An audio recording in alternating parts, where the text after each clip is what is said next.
Γεια χαρά σε όλους. Σήμερα θα σας δείξω πώς να αποσυναρμολογήσετε και να πλύνετε ένα φίλτρο Dyson. Τούτο εδώ είναι V8. Θα το αποσυναρμολογήσουμε τώρα. Εδώ χρειάζεται λίγο προσοχή να μην σπάσουμε τούτο εδώ.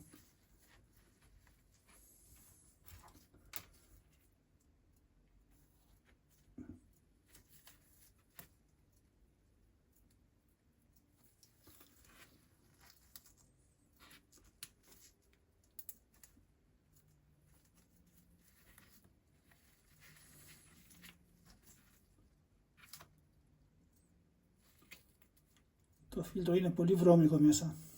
Θα το δείτε μόνοι σας.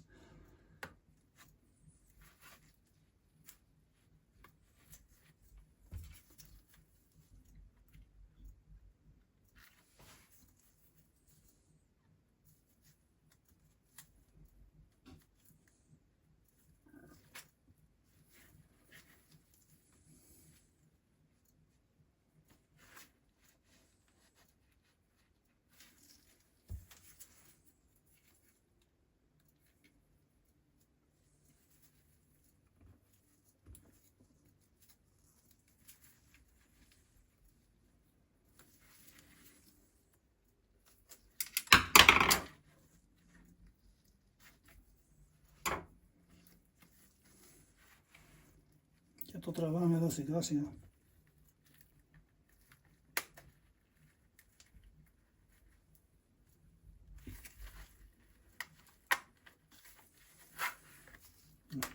Κοιτάξτε τώρα, και μαλλί έχει μέσα.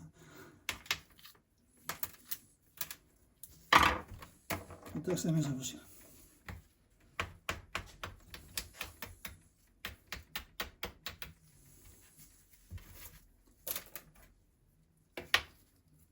Κοιτάξτε. Αυτό θέλει πλύσιμο τώρα. Λοιπόν, πάω να το πλύνω και επιστρέφω μετά. Λοιπόν, επιστρέψαμε. Εγώ το έπλυνα καλά. Το άφησα 24 ώρες. Χρειάζονται 24 ώρες να στεγνώσει. Και να το ξαναβάλουμε εδώ. Κοιτάξτε. Τώρα είναι εύκολο αυτό. Απλά το σπρώχνετε εδώ.